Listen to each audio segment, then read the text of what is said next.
Ya Nur,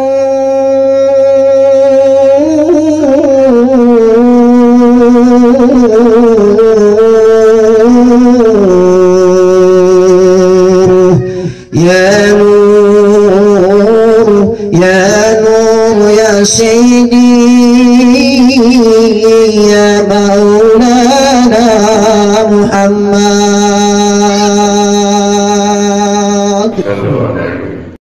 Assalamualaikum warahmatullahi wabarakatuh. Alhamdulillah wa syukurillah wa ni'matillah. Insyaallah ridho itu adalah nama lain daripada restu. Jadi mari kita ikuti runutnya, hierarkinya gini. Kemarin itu Abah sudah jelaskan kemarin di YouTube, sudah lama sekali kayaknya, bahwa zahir daripada Allah adalah Nabi Rasulullahil Karim. Zahir daripada Rasulullah adalah mursyid warisatul anbiya. Karena mursyid bertemu Rasulullah, Rasulullah bertemu Allah. Zahir daripada Rasulullah adalah mursyid, zahir daripada Rasulullah juga adalah orang tua. Maka hubungan sistematis antara Allah zahirnya bernama Rasulullah atau Nabi, lalu zahir daripada Nabi dari sekian jasad yang paling dekat adalah mursyid, ulama, para sahabat, tabi'in, mutabi'in, kemudian orang tua. Oleh karena itu maka kedekatan antara orang tua adalah guru. Kedekatan mursyid atau guru adalah Rasulullah. Kedekatan Rasulullah adalah Allah. Jadi penterjemahan yang lebih sederhana bahwa baginda Nabi Muhammad sallallahu alaihi wasallam atau para nabi adalah zahirnya Allah, maksudnya utusan yang meneruskan kalamnya Allah subhanahu wa ta'ala atau wakilnya Allah subhanahu wa ta'ala. Itu sebuah tatanan kalimat tasawuf yang diterjemahkan dengan sederhana seperti itu.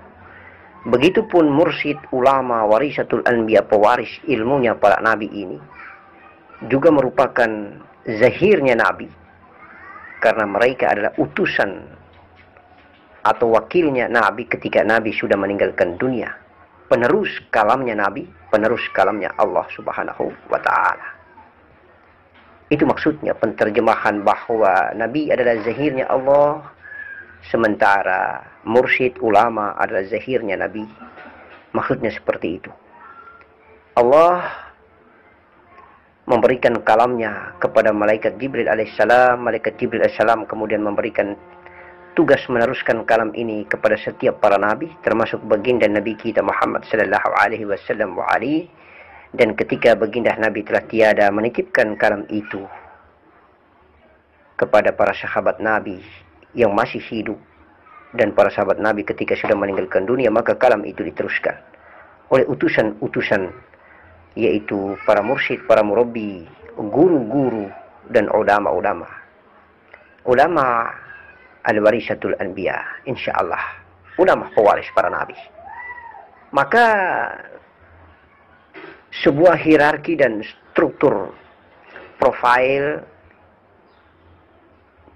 penerus ilmu, penerus kalam Allah subhanahu wa ta'ala ini, pantasnya secara adab dan akhlak memang perlu kita indahkan, perlu kita tegakkan. Begitu juga sanad turunan biologis kita dari orang tua yang melahirkan kita. Insya Allah kita pun beradab sebagai anak, berakhlak dan bersopan santun terhadap kedua orang tua. Karena memang kedua orang tua adalah utusan Allah subhanahu wa ta'ala sebagai sang yang menciptakan diri kita. Itulah tata keramanya kita, sopannya kita terhadap asal usul diri kita yang menciptakan kita, Allah subhanahu wa ta'ala. yang memberikan kuasa dan kebesarannya melalui spermatozoid dan sel ovum daripada kedua orang tua kita.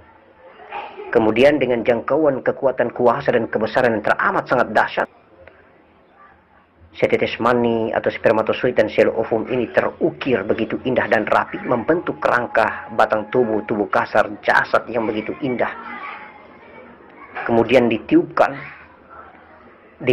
nur Muhammad, ruh Muhammad, maka hiduplah profil daripada manusia insan ini di saat umur 120 hari atau 4 bulan kandungan daripada istri atau ibu kita. Insya Allah maka utuh, paripurnalah jasad dan ruh, jasmani dan ruhani ciptaan Allah Subhanahu wa ta'ala. Subhanallah, subhanallah wa bihamdihi, sehingga kita memang wajib untuk menengok atau menoleh ke atas bahwa asal usul kita darilah setetes mani dan sel ovum kedua orang tua kita. Insya Allah proses hierarki adab ini menjadi tradisi atau peradaban yang teramat sangat mulia melalui ajaran agama, terutama agama Islam, dengan kitab suci Al-Quranul Karim yang berisi 30 juz menerangkan tentang tata krama dan akhlak di atas muka bumi, hablum minan nas, sesama manusia, dan terhadap Allah secara vertikal. Hakikat daripada mursyid, hakikat daripada guru adalah Rasulullah. Hakikat daripada Rasulullah adalah Allah Subhanahu wa ta'ala. Apa pernah mengatakan bahwa apabila kita ingin mencapai maqam ma'rifat, sebenarnya sederhana. Pertama dengan adab akhlak, yang kedua dengan mengamalkan ilmu. Melalui adab akhlak sederhana. Siapa yang masuk ke perutnya mursyid, dia akan bertemu di dalam perut mursyid itu Rasulullah. Kemudian setelah bertemu Rasulullah di dalam perutnya mursyid, masuk di dalam perut Rasulullah, ketemu Allah Subhanahu wa ta'ala. Begitupun siapa yang ingin ketemu Rasulullah, masuk ke dalam perut orang tuanya, maka ketemu Rasulullah. Lalu masuk ke perut Rasulullah, ketemu Allah. Itu adalah simbol dan kiasan-kiasan tasawuf. Maknanya bahwa sederhana untuk ma'rifat bertemu Allah. Hanya dengan mencintai mursyid, maka sama dengan mencintai Rasulullah. Ketika mencintai Rasulullah, sama dengan mencintai Allah. Bertemu mursyid sama dengan bertemu Rasulullah. Bertemu Rasulullah sama dengan bertemu Allah. Tentunya dengan adab, tata cara, dan syarat syariat yang lengkap. Mursyid harus mencerminkan akhlak syariat Rasulullah. Mursyid pun harus mencerminkan akhlak hakikat Rasulullah, tarekat Rasulullah. Mursyid pun harus mencerminkan nur Muhammad Rasulullah sallallahu alaihi wasallam. Insya Allah seperti itu. Assalamualaikum warahmatullahi wabarakatuh.